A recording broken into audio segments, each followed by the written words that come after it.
Hello and welcome to the Promised Land, a show about Manchester United and part of the 90 Min Podcast Network. I'm Scott, joined by Rob Blanchette. As per usual, we're mid-international break, but we're going to talk about Manchester United and their new ownership today, taking stock after a few months or a few weeks of this being confirmed.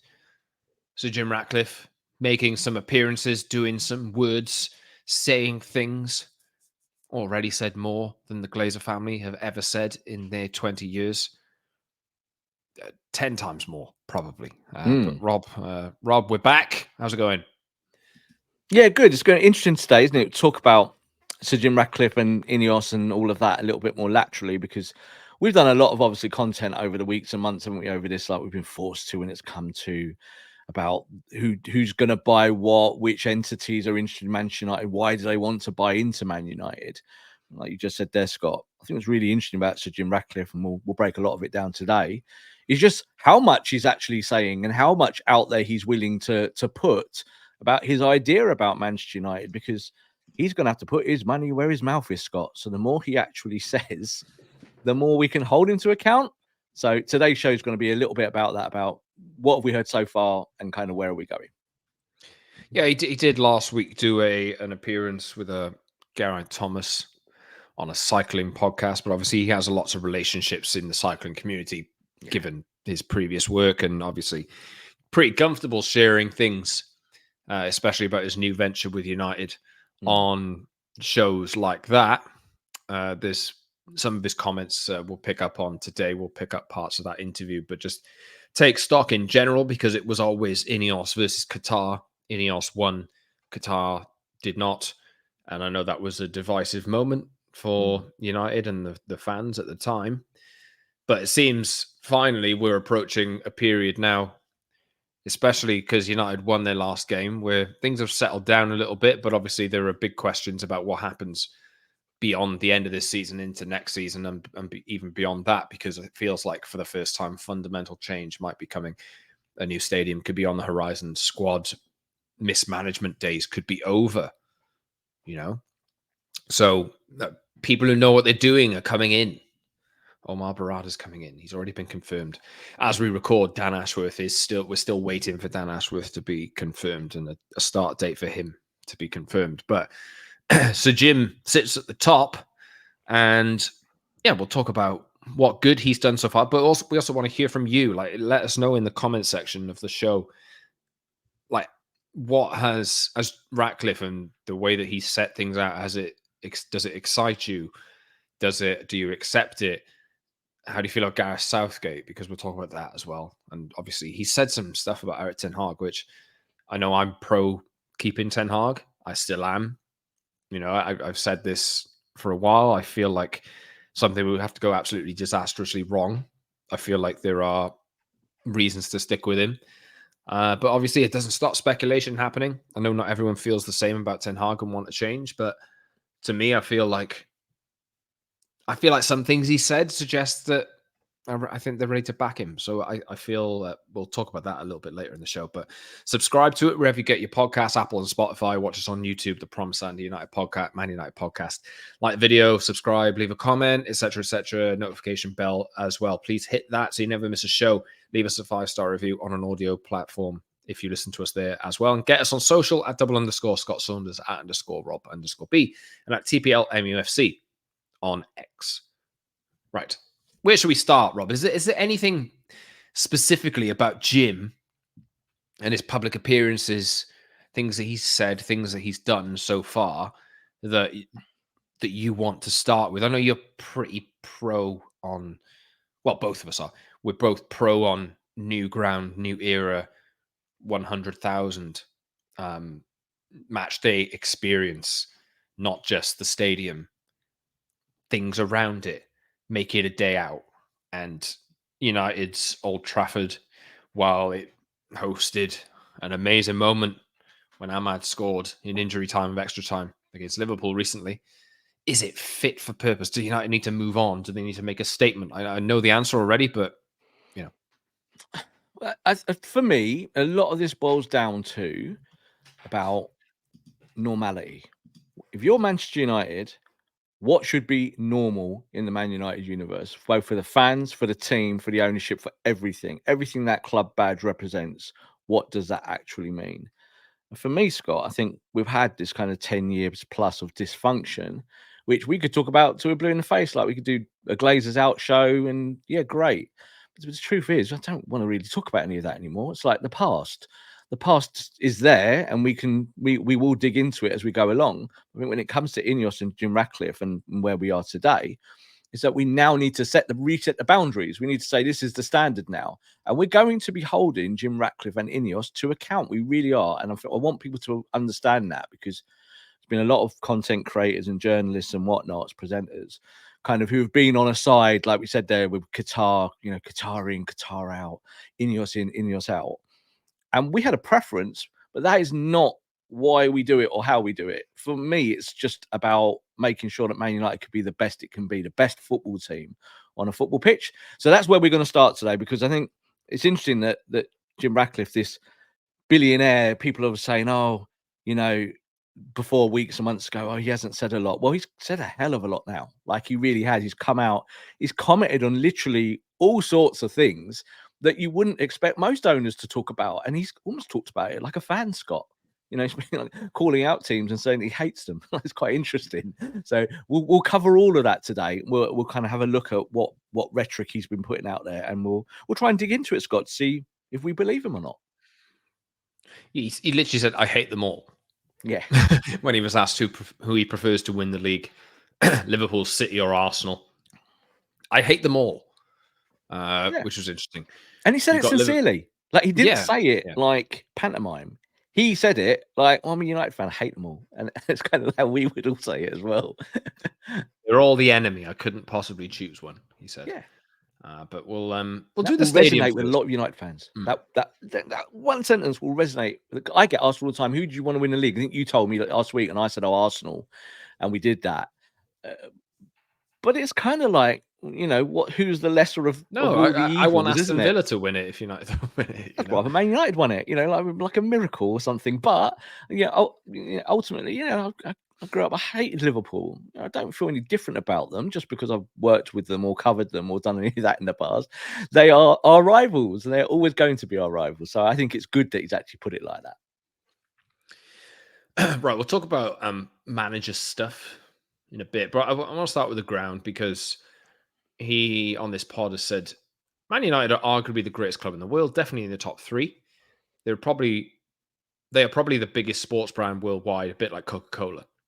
It needs to have a stadium that's befitting of the club and the brand. That might have been the case 20 years ago, but it's not today. Old Trafford is a bit tired. You look at what Real Madrid are doing with the Bernabeu and Barcelona with the Camp Nou. The Bernabeu is fabulous. It's a cauldron of noise. Nou Camp's enormous, and they're spending a lot of money revamping it.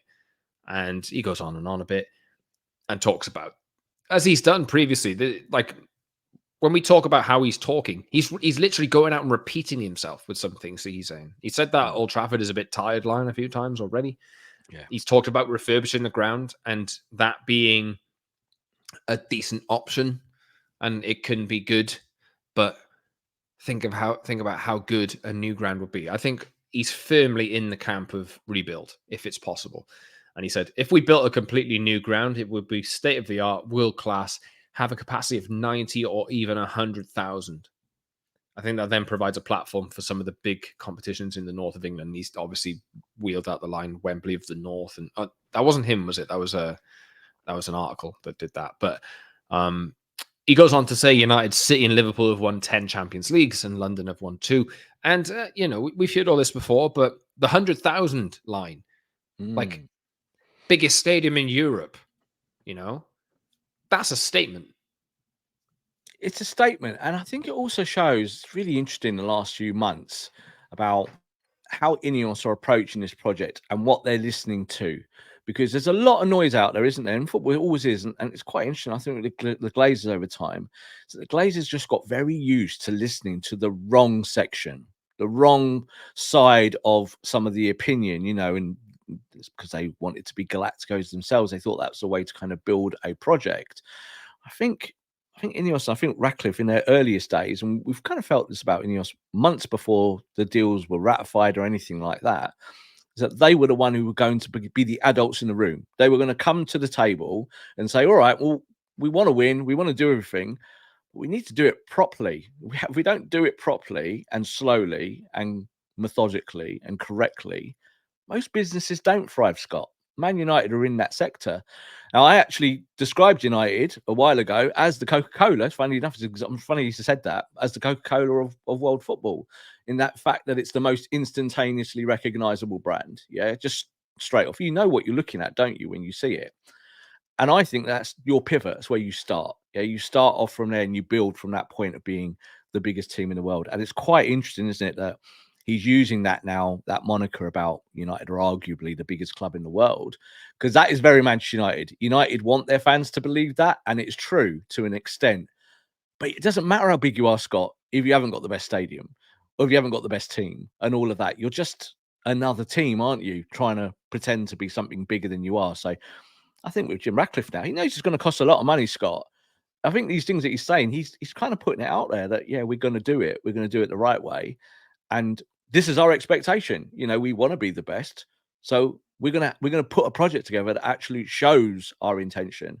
And he's talked loads about it, Scott. I'm really surprised of how open he's been, because he said to journalists, I'm open to all subjects. He's actually, people have interviewed him. He's like, yeah, ask me anything. I don't care. Just tell me. You know, I'm not going to say don't ask this or that or the other. Ask me any question and I'll try and answer it as honestly as I can.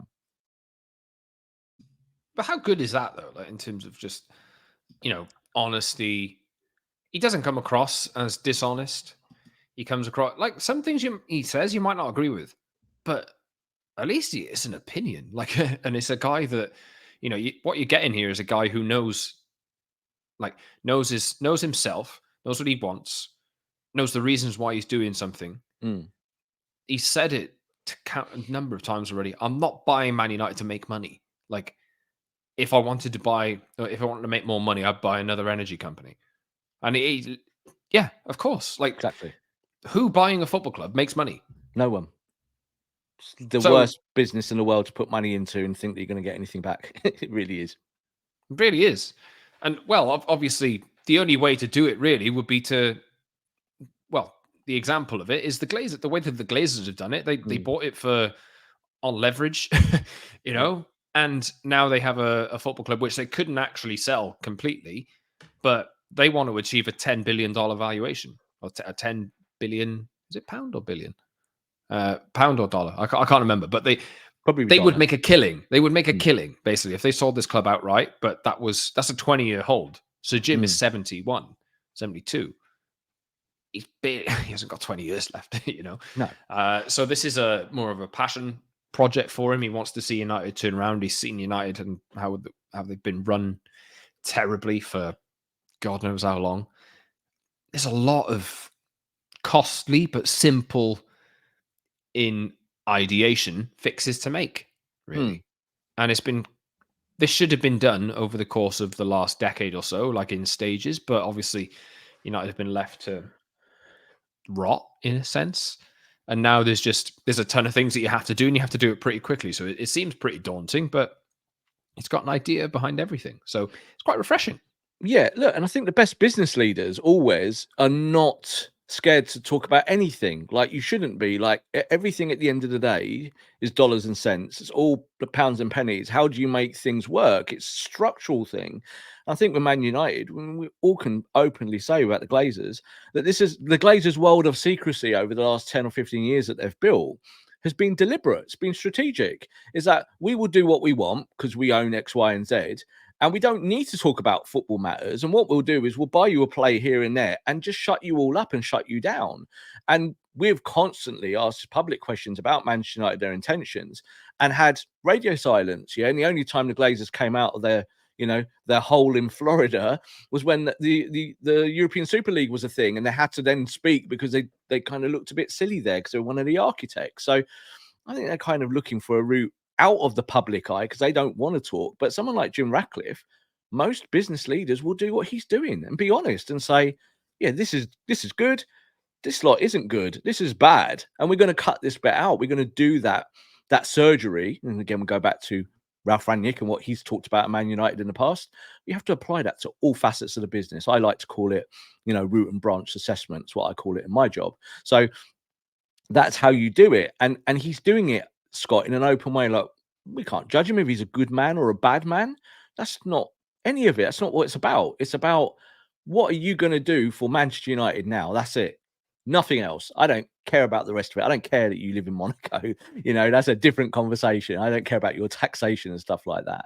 So I think that's also why, Scott, the nation states are so interested in the big football clubs and just football clubs in general, because they're not buying it for profit either. You see, they're not buying these teams to kind of make money.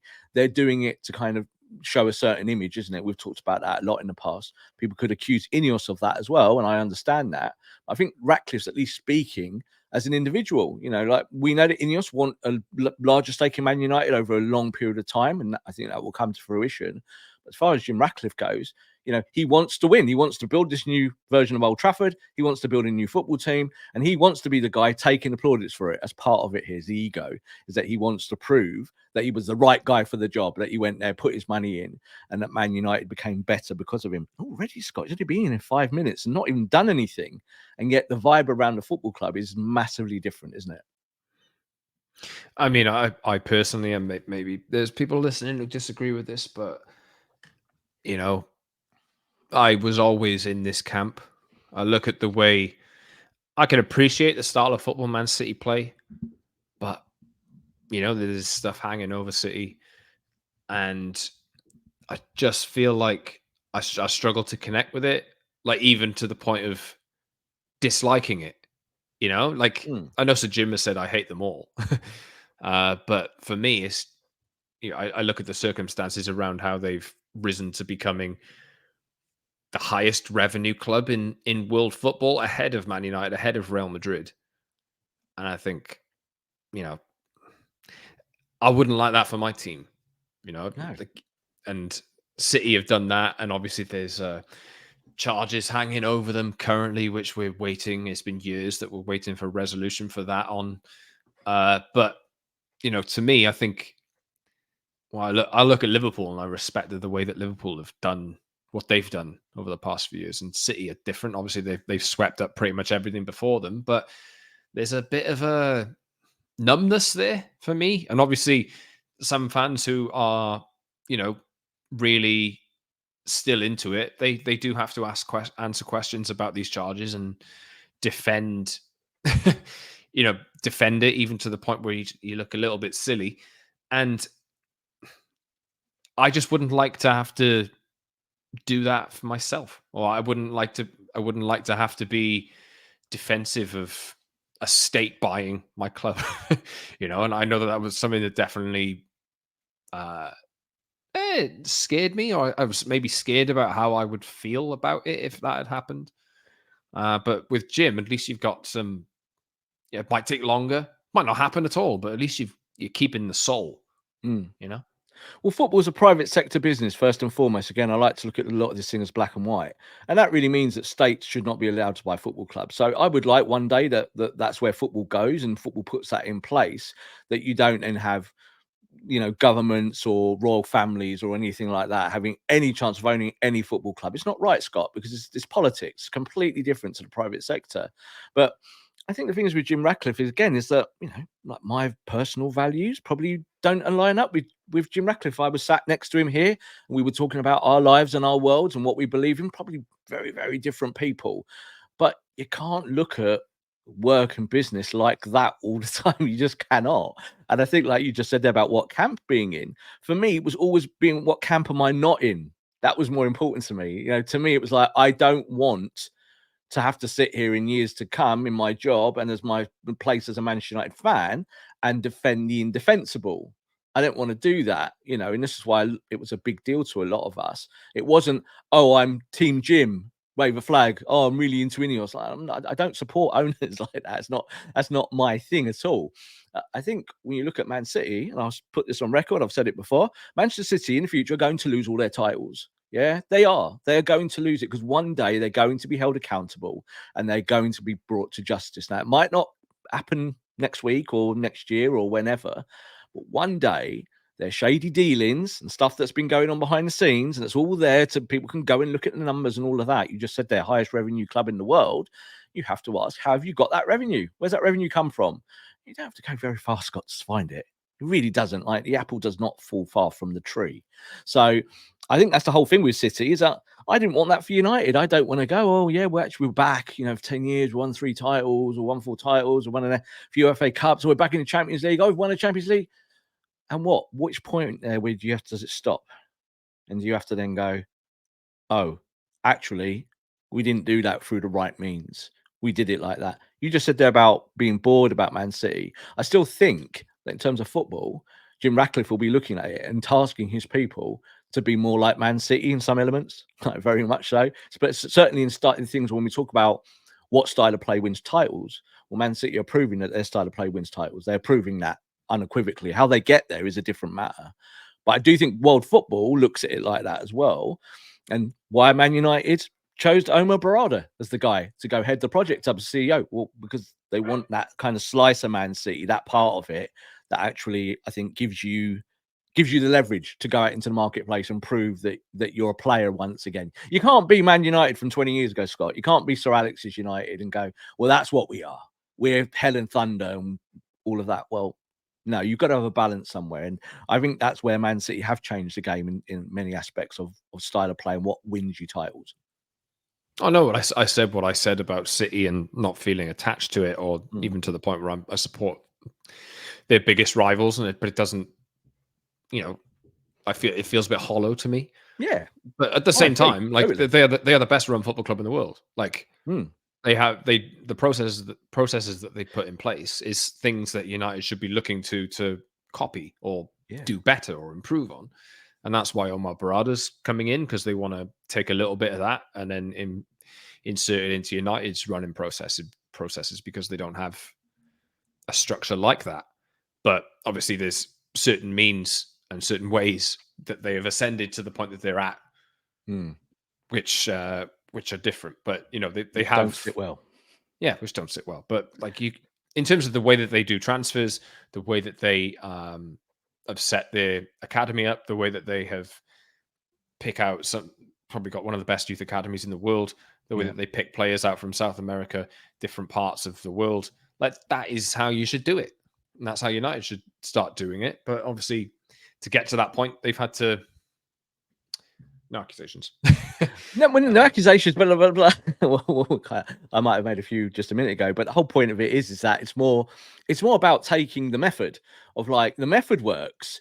What goes on behind the scenes at Man City is a completely different thing, and we're not trying to advocate that either way, are we? What we're saying is that, you know, when you're building a squad, how do you build it from the ground up? Where do you start? Like, does it start with a manager? And we've said in the show many times that the manager is actually not the first piece of the jigsaw. Many football fans, I think, fall for that all the time.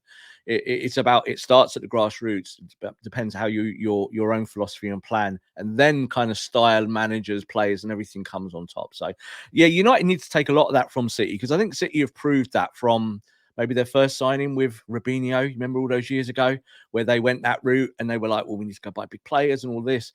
They did do it the right way. They went into the marketplace, Scott, and found players that were less fashionable. Even in the early years, the Yaya Tourés, you know, the David Silvas, these were players that were on the market, but really the market at the top end was a bit like, not really into it, you know, just not the style of football. And they built their style of football around those acquisitions and developed it. And that's why they won the treble last year for me. That's, you know, they were the best team. The financial stuff, I think, will come back to haunt them one day. You say that with confidence. I don't think everyone shares the confidence that you have. I personally, I feel like that day is coming as well, but I know that not everyone does. The reason why people don't share that confidence, and also I would also question it, is because of how corrupt football is as a sport. From the very top, we've had it with FIFA. I've been covering FIFA for 15 years of stuff they've done and all of that. But yet they are trying to sort this out. We know the big institutions are trying to find a way to make sure that club football is more accountable. So I think that's why one day it will come, because it will become a legal matter one day, Scott, somewhere down the line, and someone will say, right, okay, let's prove it that way. And I think City so far, the rules are changing as well, aren't they? They're going to try and change the rules to make sure these football clubs have to declare stuff a lot more clearly. And that's a good thing for football. It's got to be. And I want United to declare stuff clearly. That's how I want it to be. And everyone should kind of adhere to that, I think. City will be the same as that. This is not a Man City podcast, but they are important in the bigger conversation. One thing United have yet to declare clearly is the future of the manager. Although, right, Erik Ten Hag is always going to be United are 6th in the league. And if you're 6th in the league and you're Man United, your position is going to be questioned. They've lost a lot of games this year. Although, like I pointed out the other day, United I think they've only lost 2 games in 2024. I want to say 2. Right, yeah. And, the noise continues. You dread to think if United had lost to Liverpool, how this international break would be looking. But hey, that doesn't stop. It doesn't stop Gareth Southgate being linked with the job, Roberto De Zerbi being linked with the job, Graham Potter being linked with the job. Tons of people. There's a long old list. If you've been listening to this podcast for any amount of time, you probably gather that I may be irrationally in support of Erik Ten Hag, or have been. Although I will say that is mainly because I don't think any manager in the circumstances that United have had, I've seen managers who are very good managers come into United and get eaten up by it.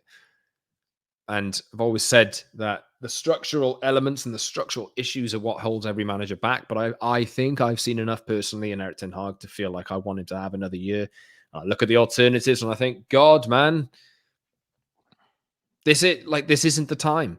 But one thing I did want to talk about here, he was talking about Arsenal, right, in this interview, and obviously he said, "I hate them all. I hate Arsenal. I hate Liverpool. I hate City." But he then went on to talk about Arteta, Mikel Arteta at Arsenal, who finished 8th and 5th, and won the FA Cup. But Mikel Arteta was on the brink. Some of the runs that Mikel Arteta went on before Arsenal became good, were horrendous. He really was. He really was.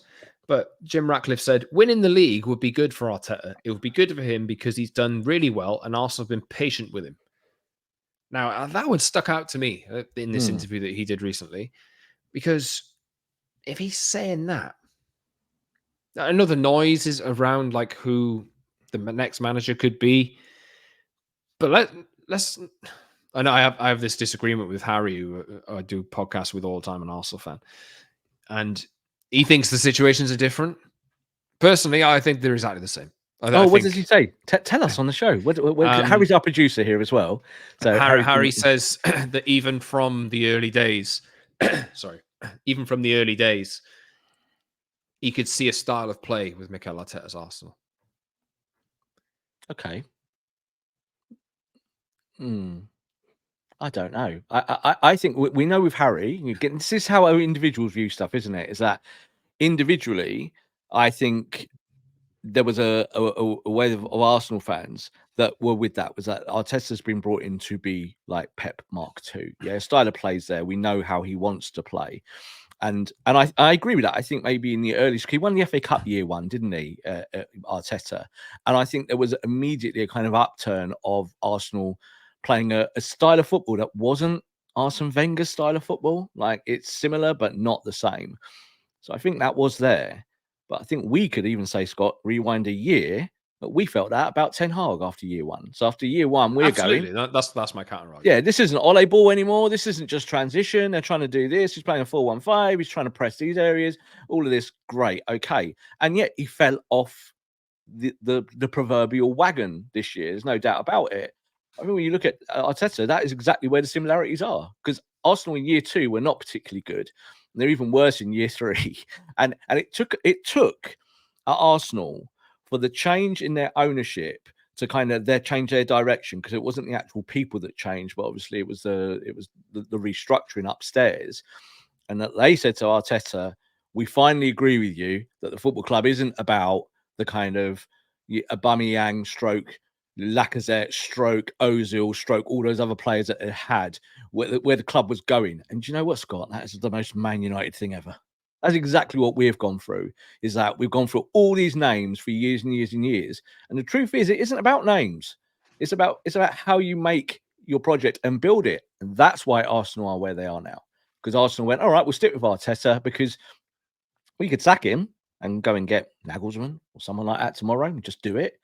But does it benefit us? Is there a net benefit? And I think the truth is that by sticking by Arteta, they gave him the opportunity to succeed rather than just saying you failed. Yeah, you failed 2 years ago, so we've got rid of you. And I think for Erik, I mean, that is what he's now on the path to either proving or not, is that he's got a dozen or so games left to at least show INEOS that the dressing room and what he's constructed in the last year has value. And this is, I think, where Jim Ratcliffe is going to be ruthless, one or the other. He's either going to say, no, I know someone else who can do it better, and that's what I'll do. But that comment there on the podcast, Scott, as you said there, absolutely leans towards that he will stick with Ten Hag. And we know that INEOS will kind of put out there there isn't a big craving to replace the manager. They've got so many other things they want to do. Like, they've got a lot of things they want to do. But at the top of the list is not replace the manager, though they might still do that if United crumble and fail now in the next few weeks. It costs money as well. That will. Costs a ton of money. Yeah. United's position financially is not perfect at the moment, to say the least. Yeah. But even Arsenal, and through under Arteta's guidance, they played. I know they played out the back, sure, but they played a back three for a while. They had contracts that they ate. They gave Aubameyang 350 grand a week under Arteta, and then realized that was a mistake and cancelled it. Literally 10 minutes after he signed it. He signed it the next week. He was terrible. And it was like, oh, and it's happened at Man United a few times, that, isn't it? But that proved there that Arsenal put culture and the interest of success over high earners and big wages and big personalities. And Aubameyang was obviously, there's a good argument to say that his personality was rubbing off the wrong way on young players. And they had to get that person out the door in order to take a step forward, but they had to eat a big financial penalty in order to do so. They did the same with, there's other players that they've had to get rid of and pay off. And they did that, and they spent money where they necessarily didn't have to in order to move forward, but you could argue that they did have to. And there's tons of players that we talk about, all the wage bill on this podcast. We talk about it all the time. We talk about personalities. We talk about like people earning too much money. We talk about incentivization and on all of this. And like, United haven't made those calls, really. They've made a few. They've had the big Ronaldo fallout. They've had the Greenwood thing. They've had the Sancho thing. But it's better than it was. But there's still things hanging over them. The Greenwood thing is still there. Like they've got to address that. And you'd think, or you'd hope that INEOS would look at this summer coming forward and think, right, we have to end these sagas now to move forward clearly. Yeah. And the wages, which while they are coming down, need to be corrected. High earners like Casemiro, that was a mistake, long-term mistake. Everyone knows that. Yeah. As much as he had a good first season, Rafa Varane, big earners, but really you need young players. You need young energy. You need good energy. And as much as people like Rafa Varane, I think he'll leave. But it's necessary, all of this. Yeah, and a lot of this is about just being able to look in the mirror, Scott, and be honest. That's all it is. Is that you can like certain things and like certain players, or even like prefer certain styles of play and all that. A lot of these questions all just come down of just looking bang in the mirror and saying, that's right and that's wrong. So we have to go with the right side of it, even if it hurts. Do you know what I mean? If this doesn't feel great today, that's the right way to do it. And that's exactly what Arsenal did, I think, with their play and with their squad.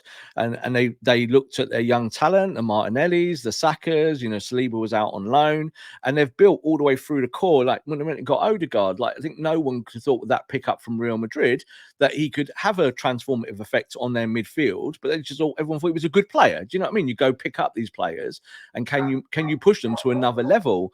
That's a huge thing, I think, when you're looking at kind of like squad building and stuff like that. Is that you don't always have to go to the top layer to go and get the player.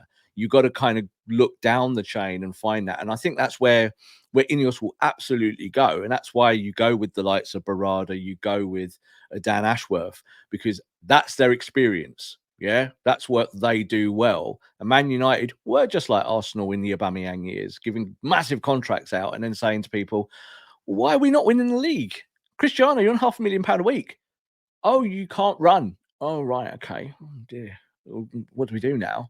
You know, so that's happened so many times at United. It happened at Arsenal as well. So I think the way Ratcliffe said that in terms of giving them time and being patient, I think they'd want to do that as well. I think they'd want to kind of fix all the other bits and say, right, now, Erik Ten Hag, this is your chance. Of course, related to culture and contracts and spending, there's another section, which is the final section that we'll talk about from this.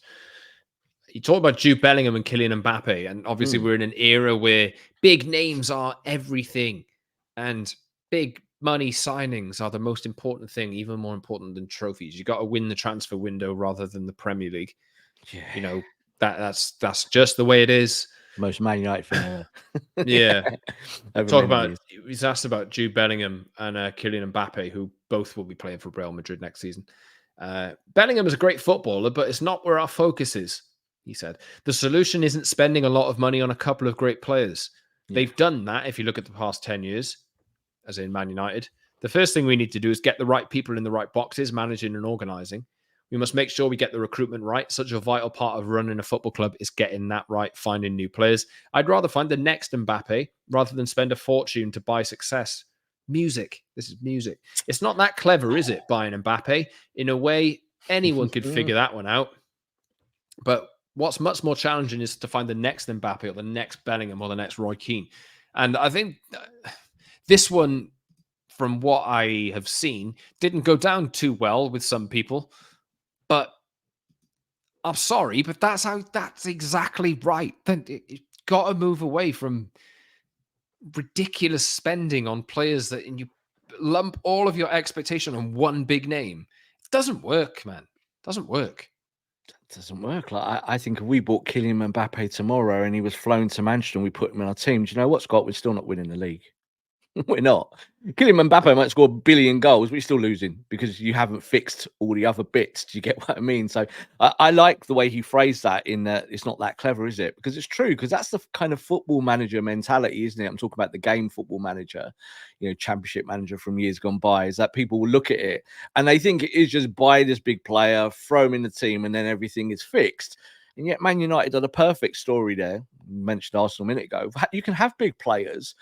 It's not about that. It's actually about your bottom feeders. It's the depth of your squad. It's your young players. It's who you're bringing through. It's who has the responsibility week after week. And then you create your stars. You build your stars. Again, not an Arsenal podcast, but let's use the example. You know, the debate in this last week has been, is Saka world class? That's like a debate that's been going on the last week. Well, to me, the answer to that is yes. Why? Look at the numbers. The numbers dictate everything. It doesn't matter what you think. In the Premier League, you have to return a certain amount of numbers to be able to do a certain amount of things. And United's players, all our big players, Scott, have sometimes returned big numbers and then other times haven't. So I think INEOS will look at that through very clear eyes and go, right, okay, we need to do this differently from the bottom up.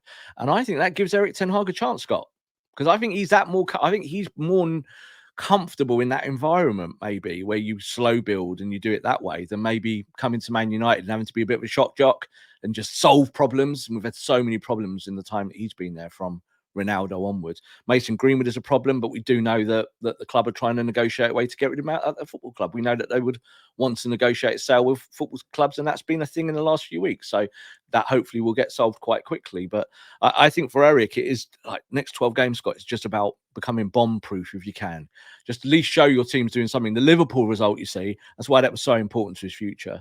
Just to be able to do that and have that moment, there's a lot of value in that, I think, when he sat down with the board and saying, this is what I want it to be like. I want to beat Liverpool every week. I want to be better than them. And this is how I want to do it.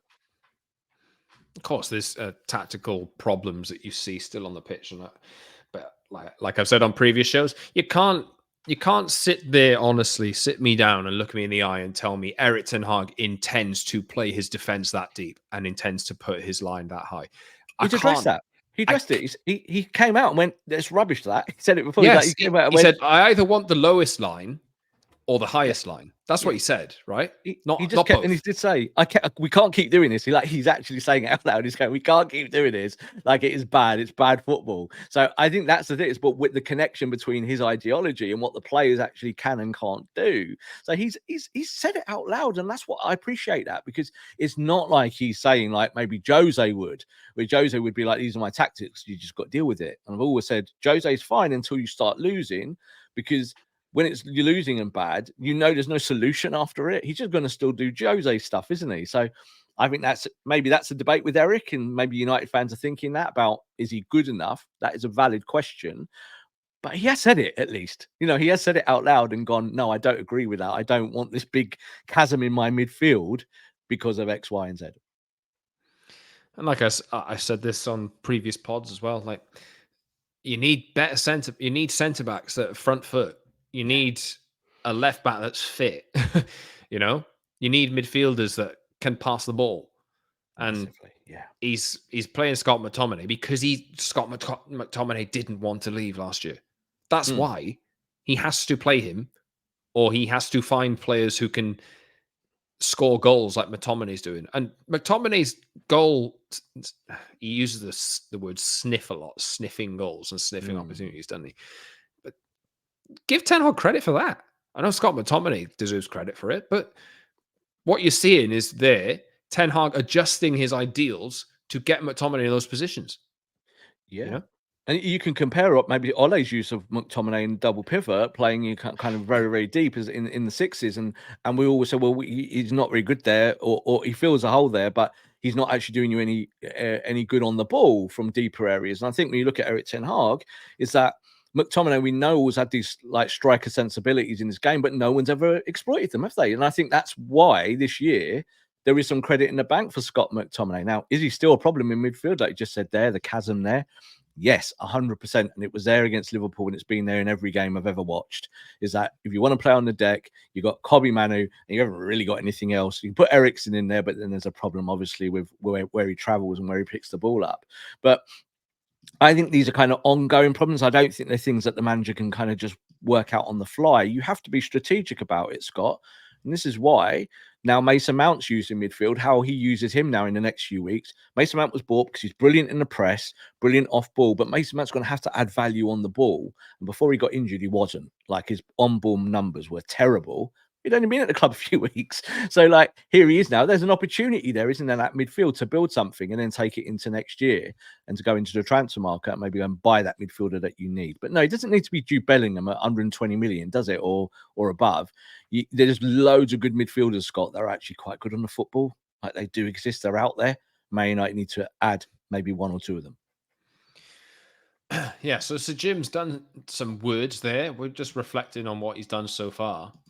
But get in the comments and let us know what you think, and if you're happy with what you've seen of or heard from Jim. Obviously, in terms of like differences that they can make to the football club, they haven't done anything yet because there hasn't been any time to do anything yet. But well, maybe they have done stuff. You know, the speed with which they've addressed the problem that is the stadium, that they wasted no time with that. Maybe they could do a bit more to shut down speculation over the manager. I don't think it's very helpful, though. Julian Nagelsmann has said that he'd be happy to sort his future out before Euro 2024, and I know he's in the frame for United as well, so maybe he is the person that could be it. But he's been linked with Liverpool too. Yeah, I think being fair to INEOS as well, I don't know how they can shut that conversation down. Simply the fact that Man United have been losing games over a period of time, like you've highlighted there. It's only been 2 since the turn of the year, but 16 or 17 in the season is unacceptable. Is that conversation will carry on, like somewhere in the background? It's more important that INEOS can say to Erik Ten Hag, right, these are the expectations. You need to hit this level for us to kind of carry on doing it. And I don't think that's wrong. I think that's okay, really. But I'd like to hear from our audience, Scott, what they think about Ratcliffe in these first few weeks and months of him being kind of actively involved in United. Are you happy with it, or are you on the other side of the fence? Would you still preferred United to have been, run by a state or Qatar or something like that? Because that conversation is still there quietly in the background. It's quieting down a little bit, but there's still plenty of content creators out there, I think, stoking fires and doing that and saying, oh, you know, INEOS out, Jim Ratcliffe out. I'm quite happy with what I've seen so far, but I'm also not deluded, Scott. Like, it could go wrong still. Like, we don't know. I don't know if I trust Jim Ratcliffe yet. I want to, but I like what he's saying, and I like what INEOS are trying to do by putting a structure in place. What to do with Erik Ten Hag, I'm less bothered about, and say maybe yourself or something like that. I think that the manager is not the answer today. The manager might be the answer in the future. But that's a classic one, isn't it? That clubs, when they don't like something, they don't like results, what do? They sack a manager. I think there's a lot of credit in the bank for Erik, is that if he can get through to the end of the season, I don't see them just getting rid of him. I don't think, unless someone like Nagelsmann comes up and you go, actually, Nagelsmann's our coach for the next 10 years. And that's the way we look at it. We don't see Erik Ten Hag like that. So I don't know. I do like Nagelsmann. I'm not going to open the can of worms. That could go on. That could be another show. No, I will. 2 years ago, everyone would have wanted Erik Ten Hag. Julian Nagelsmann just got sacked by Bayern. I did. Yeah. You know? And just it's just how times can change. It's a little bit funny. Like, you look at the circumstances around the manager. And I don't think Nagelsmann wasn't available, though, was he, then? Because he'd gone to Bayern Munich. Is that right? If I can remember that. And he got sacked. So he got sacked because, you know, and so did Thomas Tuchel. Like, you know, so it's one of these things. They're both more shiny and better than Erik Ten Hag. Because look, Pochettino now suddenly not as shiny anymore. Do you know what I mean? Pochettino linked with the Man United job like 3 or 4 times. So that, I think you're right, and I think that's the way to kind of be salient about Erik Ten Hag and about time, and do you give a manager time? Is that the next shiny toy is not always the right one. It just isn't, and you have to look at a number of factors and decide where you're going. I still really do rate Nagelsmann. So I know it's a different show. I do too. You know, and I look at him and maybe just maybe they look at him as maybe like their Klopp answer. Like, only make that Bundesliga comparison. There's a Liverpool looked at Klopp and went, right, this is a manager we want to stick with because we've done the Brendan Rodgers route and we've done this route. They did the Roy Hodgson route for a little bit, didn't they? And they kind of, you end up somewhere else. And I think, as you said, we all wanted Erik Ten Hag last year, and he was the best on the market, I felt like, in terms of what you could have got in that moment. But times changed. At the end of this year, there might be 1 or 2 coaches out there that maybe the INEOS gravitate towards. One of them might be the current England manager. That will be an interesting conversation for another day. Oh God, it's coming. When I say it's coming, I mean we know they like him. I tell you what, though, if you're listening and you're a person in support of that, I'd be really interested to hear from you, because I don't think I've seen one person in favor of that. But yeah, anyway, that's it for us. I think we'll wrap it up there. United play Brentford on Saturday, and we'll be back a couple of days after that. I'm taking some time away, so I will try and catch that game if I can. I hope I will be able to. But yeah, we'll be back because United will play Brentford, and hopefully they can win that. They then play Chelsea after that before Liverpool come back to Old Trafford, which is going to be an interesting one. But they're all kind of must wins. They're all kind of must wins for Erik, like, or must perform kind of things, isn't it? Must show something. Yeah, the last time United went to Brentford, they lost 4-0. I remember that. And that was. Do you remember the show we did after that? Do you remember the show we did after that? We were like, we've gone from being like really high, quite low. Like, oh my God, what have we just seen? So fingers crossed that's not the same story, but you know, I hope Erik Brentford just lost to Burnley. Come on, you should be beating them. Burnley. Yeah, exactly. But you should be beating. That's been the story again of the season. These teams that we've lost games to and stuff like that, you kind of look at it and you go, we should be doing better than that. These teams are not as good as you on paper, and you need to push that. So let's see where they go, because I think United got a lot of winnable games, but there's also some banana skins in there. And you can push your way maybe towards an FA Cup final, Scott. Like, don't want to kind of tempt fate there, but you've got a good draw at Wembley, and you could end the season. Your last game of the season might well be the FA Cup final, Scott. So between then and then, make sure that you're putting the performances together and keeping your manager in a job. This has been the Promised Land podcast. We'll be back, as I said, next week. Now, only one show for you this week because I'm away, but subscribe wherever you get your podcasts. Watch us on YouTube, the Promised Land Man United podcast, and subscribe on audio platforms, Apple and Spotify as well. Like the video, subscribe. Leave a comment for us on anything we talked about today. Hit the notification bell so you never miss a show on both the audio platforms and on YouTube. And leave us a 5-star review and a comment on audio too. Follow us on social media as well at @_Scott Saunders, @_Rob_B, and at TPLMUFC. And until next time, everyone, thanks to Rob and from myself. Have a fantastic week, and we'll see you soon for another episode of the Promised Land podcast.